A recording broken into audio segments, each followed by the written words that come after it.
Bismillah, Assalamualaikum, selamat datang kembali di Tony FS.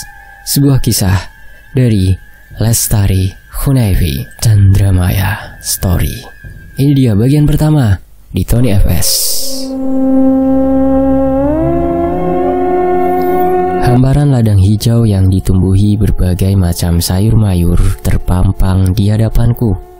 Hembusan angin yang memudarkan lamunanku. Setelah sekian lama, aku pergi ke kota untuk menyembuhkan trauma dalam diriku mengenai desa ini, dan kerinduanku akan Bapak membuatku kembali lagi menginjakan kaki di desa kelahiranku, desa Rogojati. Perkenalkan, namaku Chandramaya, nama pemberian mendiang kakekku. Aku tinggal di sebuah desa kecil yang masih jauh dari kata pembangunan. Desaku dikelilingi hutan yang sangat rimbun. Meskipun desa kecil, namun desaku terbilang cukup makmur karena profesi warga desa di tempatku tinggal adalah petani. Jadi, kami tidak pernah kekurangan bahan pangan. Uang?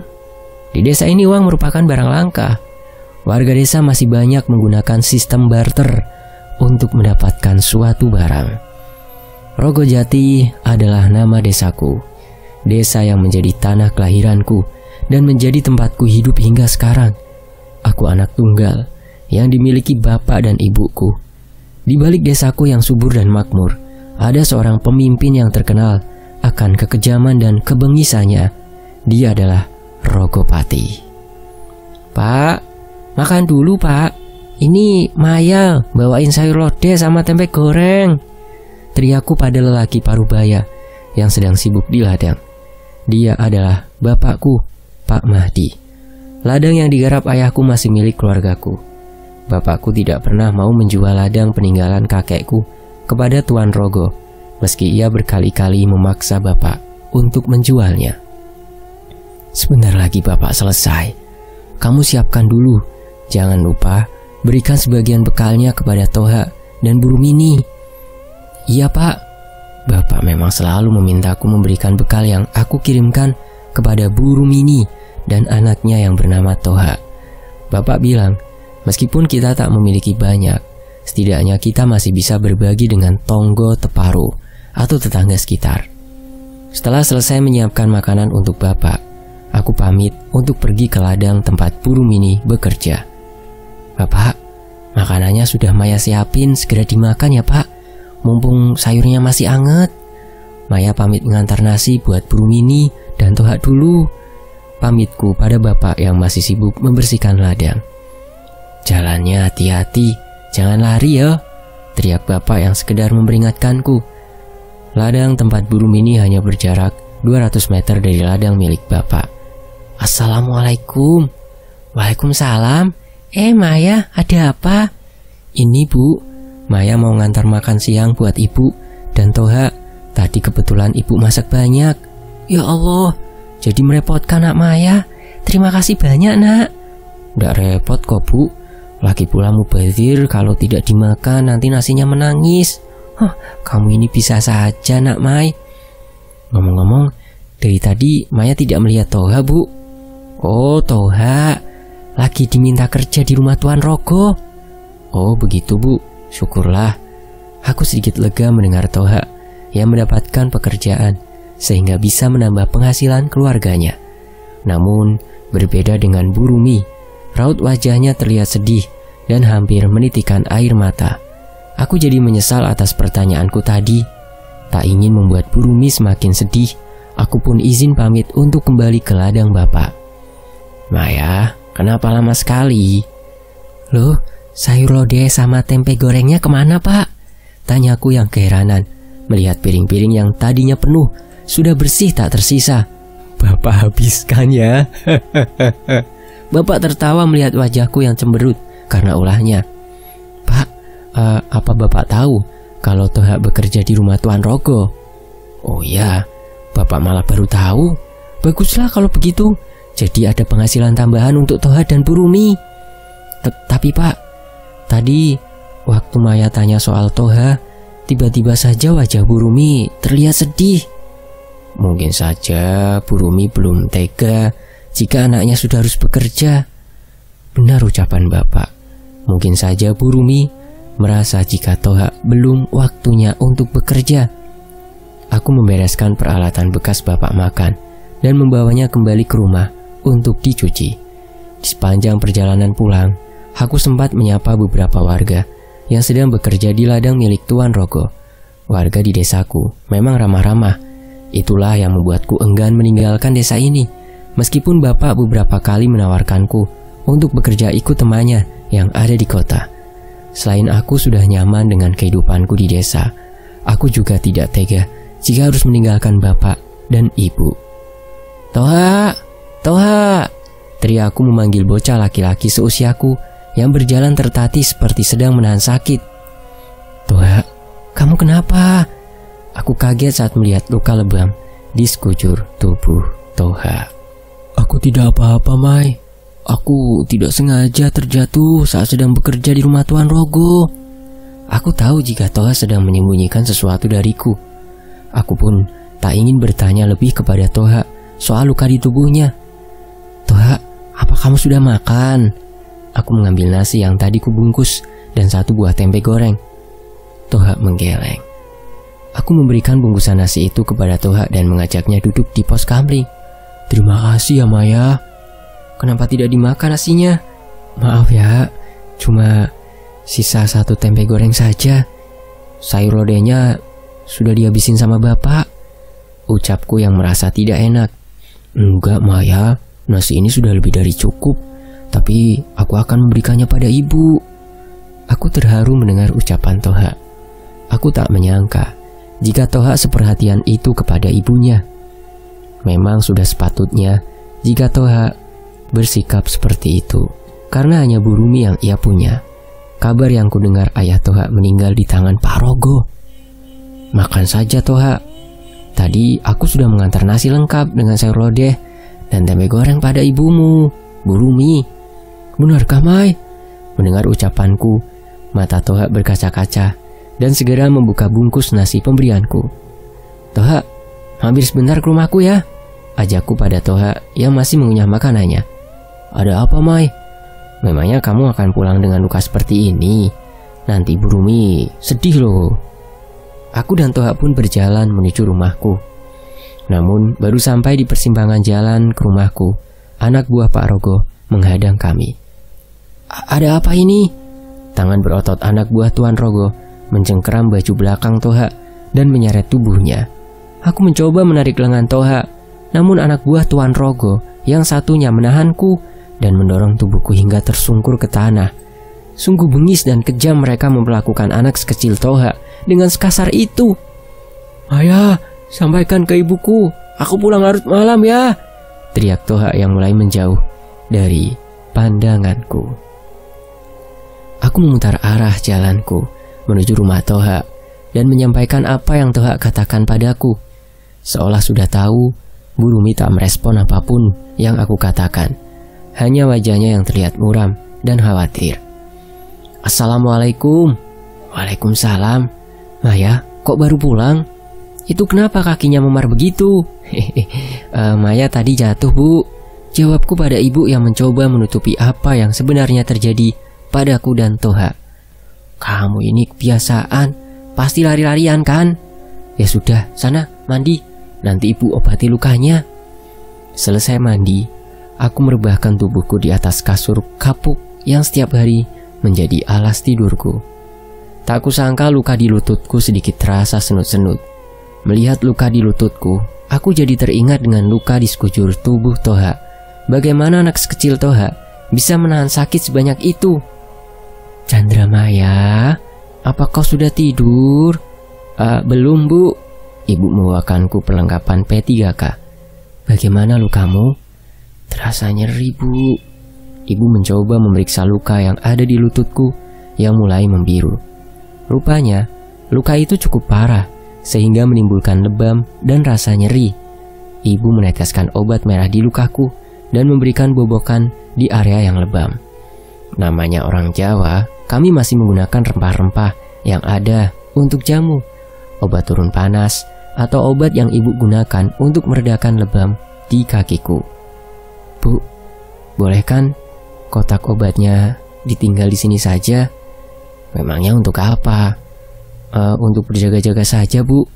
Nanti kalau sudah sembuh, Maya kembalikan lagi sama Ibu. Ya sudah, Ibu letakkan di mejamu. Terima kasih, Bu. Keesokan harinya aku menunggu Toha di pos kamling tempat kemarin kami bertemu. Namun sampai menjelang sore, Toha tak juga terlihat. Rasa khawatirku membuatku berinisiatif untuk mendatangi rumahnya. Assalamualaikum, Bu Rumi. Aku mengetuk pintu rumah Bu Rumi berkali-kali. Namun tak ada seseorang pun yang membukakan pintu. Maya, kamu ngapain di rumah Bu Rumi? Tanya Bu Arum yang baru pulang dari ladang. Kebetulan rumah Bu Arum hanya berjarak 2 rumah dari rumah Bu Rumi ini. Ini, Bu, Maya nyariin Toha dan Bu Rumi, tapi dari tadi gak ada yang bukain pintu. Bu Arum tahu mereka kemana, Bu?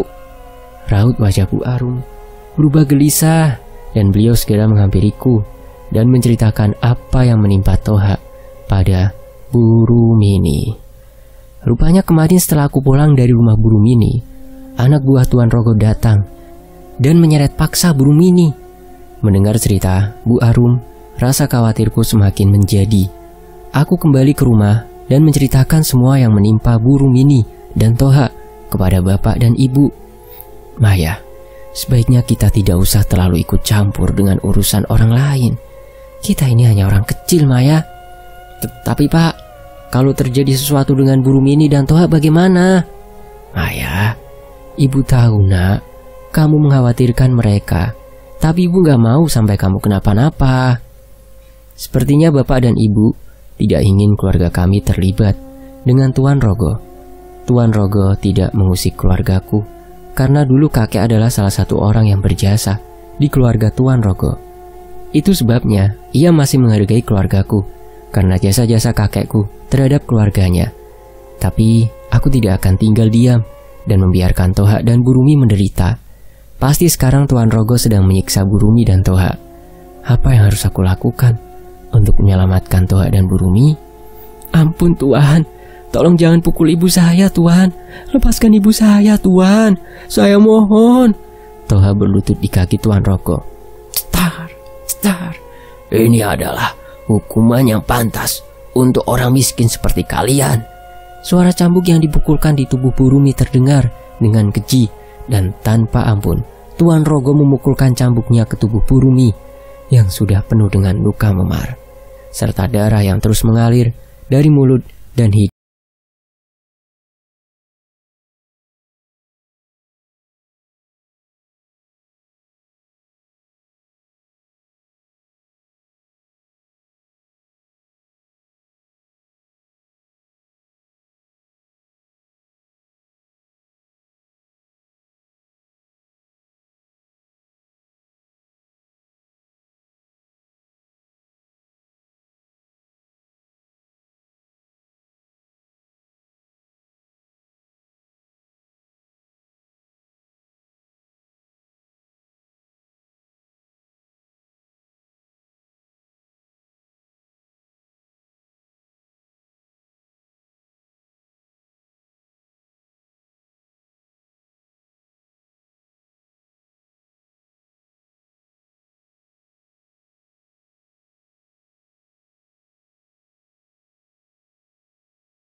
Ibu gak apa-apa, Nak.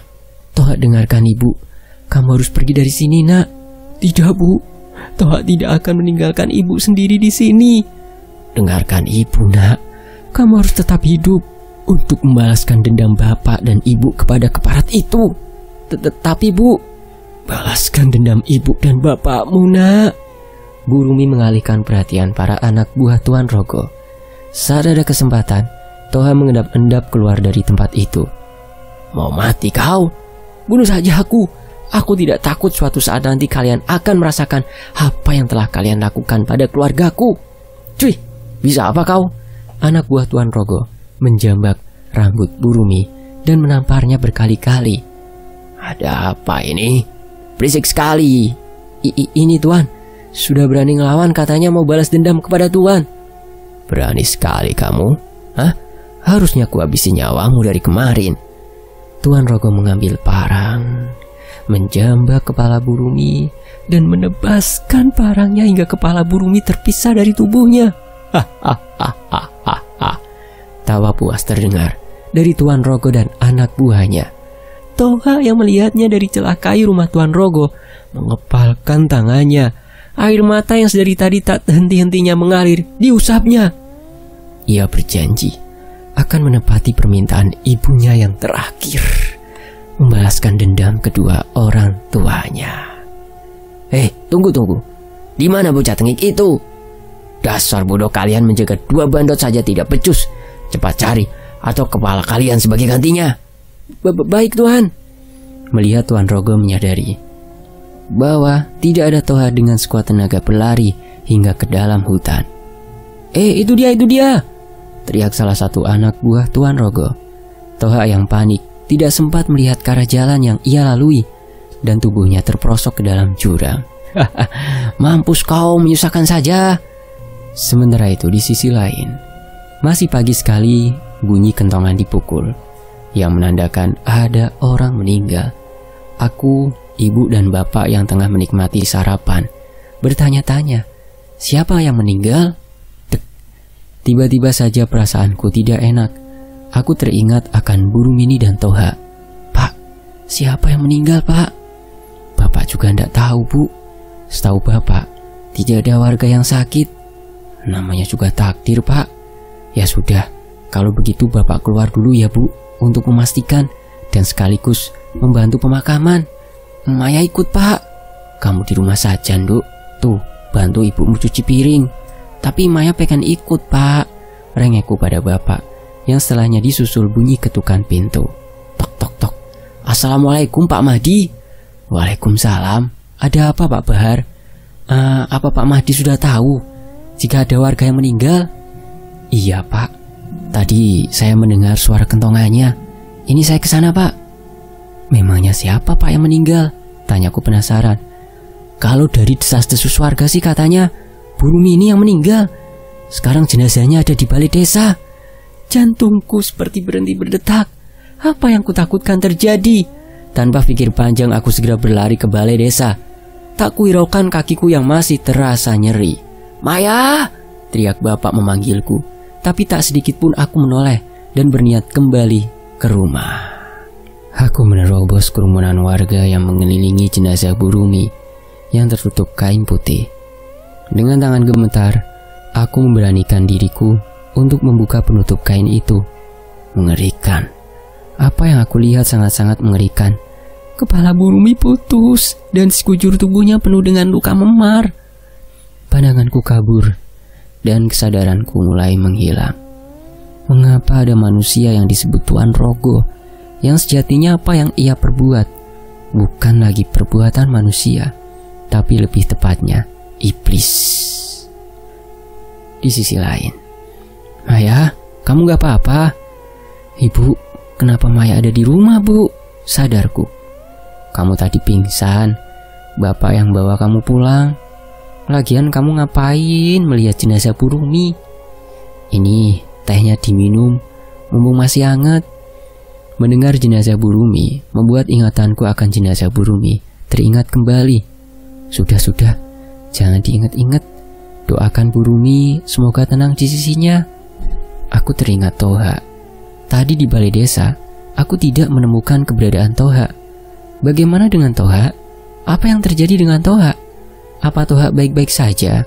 Atau Toha juga bernasib sama dengan Burumi? Kamu memikirkan apa, Mai? Toha, Bu.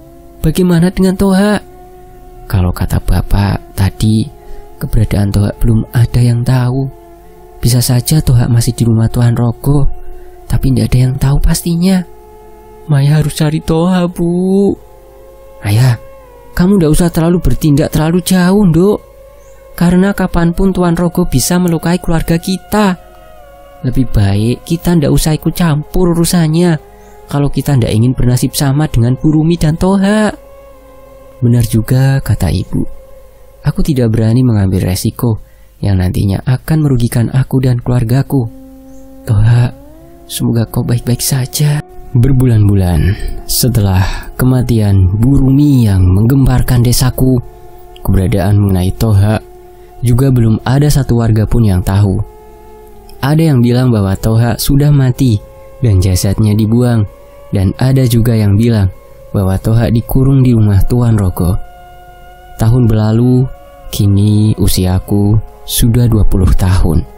Seperti biasa, aku pergi ke ladang untuk mengirim bekal makan siang Bapak. "Bapak, makan dulu. Ini Maya bawakan sayur lodeh dan gereh petek," teriakku pada Bapak yang masih sibuk di ladang. "Siapin dulu, Nduk. Sebentar lagi Bapak selesai." Aku segera menyiapkan nasi ke atas piring, lengkap dengan sayur lodeh dan gereh petek, kesukaan Bapak, dan menuangkan segelas air untuk minum Bapak. "Pak, itu kok yang di sebelah sayurannya pada mati?" "Iya Maya, sepertinya desa kita sedang disambangi paceklik. Banyak ladang yang gagal panen. Beruntung tumbuhan di ladang kita masih dapat bertahan ya. Ya, walaupun tidak sebagus tahun lalu, setidaknya masih bisa dipanen." "Alhamdulillah ya Pak." Saat aku dan Bapak sedang menikmati makan siang yang aku bawa di gubuk yang Bapak buat untuk berteduh, tiba-tiba saja Tuan Rogo dan anak buahnya datang menghampiri kami. "Pak Mahdi?" "Iya Tuan, ada apa?" "Rupanya ladang Pak Mahdi tidak gagal panen seperti ladang-ladang milikku." "Alhamdulillah Tuan." "Begum, keluarkan." Tuan Rogo memberikan 3 kepok uang kepada Bapak. Ini maksudnya apa Tuan?" "Kurang. Tambah lagi Begum." Cukup Tuan. Tapi mohon maaf, saya tidak berniat untuk menjual ladang milik saya. Ini ladang satu-satunya yang saya punya Tuan." Mahdi, kamu bisa bekerja dengan saya. Saya akan kasih kamu upah lebih dari buruh yang lain." "Maaf Tuan, tetapi saya tidak akan pernah menjual ladang ini kepada siapapun." "Berani sekali kau menolak aku, ha? Selama ini aku sudah menghargaimu karena jasa kakek tua itu, tapi kali ini kesabaranku sudah habis. Begong, Jajang, habisi dia." "Siap Tuan." Dan kedua anak buah Tuan Rogo menyeret Bapak dan memukuli Bapak. "Bapak!" Aku berlari mencoba menolong Bapak, namun Tuan Rogo mencengkeram tanganku dengan kuat. "Lepaskan aku, Bapak. Jangan sakiti Bapak, lepaskan." Semua orang yang ada di ladang hanya bisa menonton kami tanpa bisa berbuat apa-apa. Aku terus berteriak dan meronta, namun cengkeraman Tuan Rogo semakin erat mencengkeram tanganku. "Lepaskan mereka!" Tiba-tiba suara berat dari seorang laki-laki yang kepalanya terikat kain jarik yang sudah lusuh membuat anak buah Tuan Rogo menghentikan aktivitas mereka. Dengan kesempatan itu, aku menggigit tangan Tuan Rogo dan berlari ke arah Bapak. "Ah, gadis sialan!" teriak Tuan Rogo kesakitan karena gigitanku. "Hei, bocah, siapa kau beraninya kamu melawan Rogo?" "Tak penting siapa diriku, yang jelas ini akhir dari kekuasaanmu, Rogo." "Lancang sekali kau menyebut namaku." "Begum, Jajang, habisi dia nyawanya dan berikan kepalanya padaku." "Baik Tuan." Kedua anak buah Tuan Rogo berlari ke arah pemuda itu. Namun belum sampai mereka menyentuh tubuh pemuda itu, kedua anak buah Tuan Rogo terhempas ke tanah. "Rupanya kau bukan orang sembarangan. Akhirnya aku mendapatkan lawan yang tidak lemah seperti bandot-bandot itu."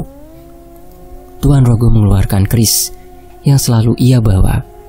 Keris itu membuat kilatan petir di siang bolong.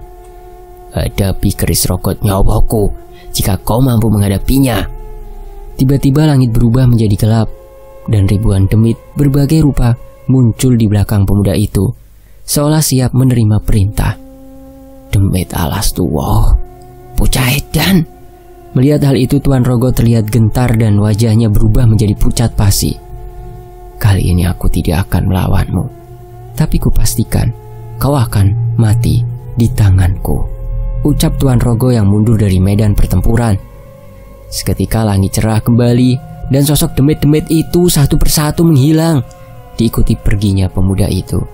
Aku menatap punggung pemuda itu yang mulai menjauh dari pandanganku, seperti aku mengenal punggung itu. "Bangun Pak, aku membantu Bapak untuk kembali ke rumah."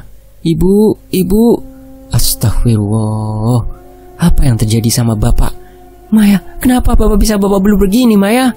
Tanya ibu yang panik melihat kondisi bapak. Nanti Maya ceritain, Bu. Bantu Maya bawa bapak masuk dulu. Setelah selesai mengobati bapak, aku menceritakan semua yang terjadi denganku dan bapak di ladang tadi pagi, soal pemuda misterius yang membantu kami. Apa kamu sama sekali tidak mengenal wajah pemuda itu? Tidak, Bu. Tapi saat melihat punggung dan cara berjalannya, Maya teringat seseorang yang Maya kenal, Bu. Tapi siapa itu Maya masih belum ingat. Ya sudah, jangan dipikirkan. Lebih baik kamu beristirahat. Iya, Bu. Kondisi bapak berangsur membaik. Selama bapak sakit, aku yang menggantikan bapak untuk ke ladang, sekedar membersihkan ladang dan memanen sayuran yang sudah layak dipanen.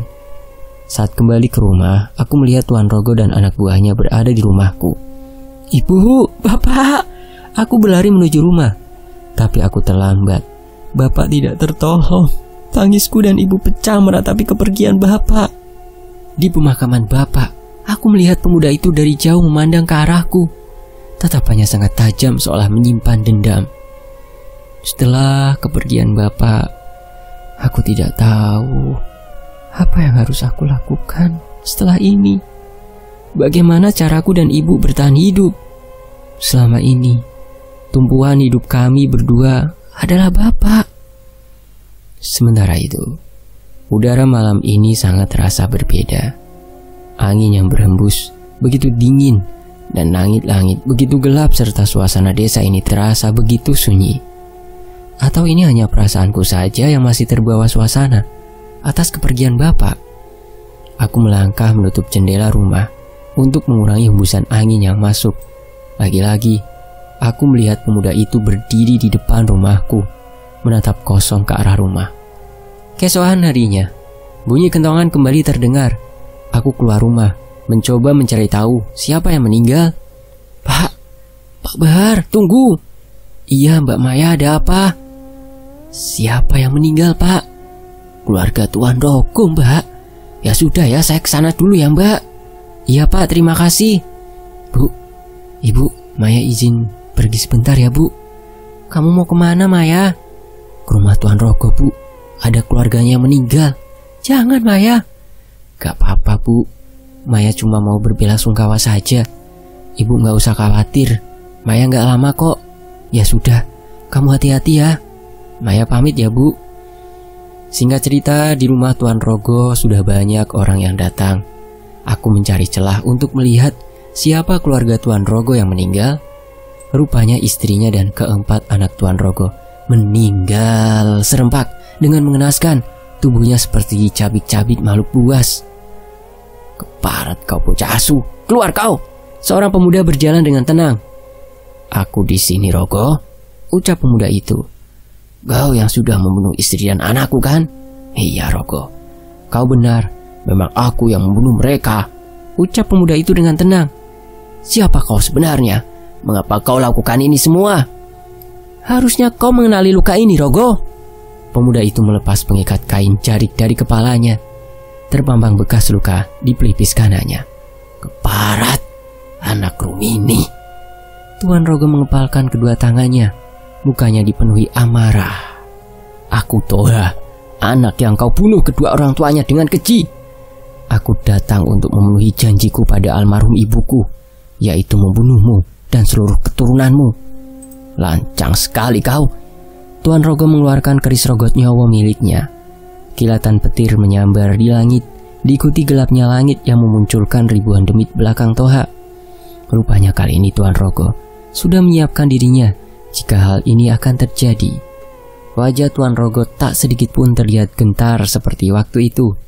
Terjadi pertarungan yang sangat sengit antara Toha dan Tuan Rogo. Bagaimana dengan semua anak buah Tuan Rogo? Mereka hanya menjadi mainan bagi para demit, dan dengan mudahnya para demit menghabisi nyawa anak buah Tuan Rogo. Tuan Rogo kewalahan menghadapi Toha. Bahkan dukun yang selama ini dipercaya Tuan Rogo mati dengan mudahnya di tangan Toha. Di kondisi yang terdesak, Tuan Rogo menghampiriku, meletakkan kerisnya tepat di leherku, dan menjadikanku pancingan untuk membuat Toha mundur. Namun Toha tak gentar dengan ancaman Tuan Rogo. Kedua mata Toha menghitam, seolah tubuhnya sudah bersatu dengan demit-demit yang mengikutinya. Aku mencoba membaca situasi. Saat Tuan Rogo lengah, aku menggigit lengannya seperti waktu itu. Walaupun ujung kerisnya berhasil merobek tanganku, Toha segera menyerang tubuh Tuan Rogo dan mencabik-cabik tubuhnya tanpa ampun. Begitu juga dengan demit-demit itu yang menikmati setiap teriakan Tuan Rogo yang kesakitan. Aku memang menginginkan Toha teman kecilku kembali, namun tidak dengan ilmu hitamnya. Toha mengakui semua kesalahannya memilih jalur hitam padaku. Semua ia lakukan karena dendamnya yang membuat dirinya sehitam ini, hingga ia melakukan perjanjian dengan demit alas tua untuk mendapatkan ilmu hitam dan kekuatan untuk membalaskan dendamnya kepada Tuan Rogo dan seluruh keturunannya. Sejak saat itu, aku tidak pernah bertemu lagi dengan Toha. Itu adalah terakhir kali aku bertemu dengannya. Informasi yang aku dapat, Toha mengasingkan dirinya dan kembali ke alas tua. Aku dan ibu memutuskan pindah ke kota. Berbekal alamat yang pernah bapak berikan, aku dan ibu mendatangi rumah teman kecil bapak yang tinggal di kota. Rupanya bapak telah menitipkan kami berdua kepada beliau jika sesuatu terjadi pada bapak. Sebuah kota yang jauh berbeda dengan desa kelahiranku. Mungkin nanti akan kuceritakan mengenai kota ini, karena setiap tempat menyimpan sisi gelap yang kadang-kala menarik untuk diceritakan. Tapi nanti ya, karena sekarang aku dan ibu masih sibuk dengan warung yang baru kurintis bersama ibu dengan sisa uang yang kami miliki. Bersambung. Demikianlah Chandra Maya Story, sebuah dendam dengan ilmu hitam. Kisah dari Lestari Hunayfi. Tony FS pamit, terima kasih teman-teman. Selamat berpuasa. Wassalamualaikum warahmatullahi wabarakatuh. Alhamdulillah.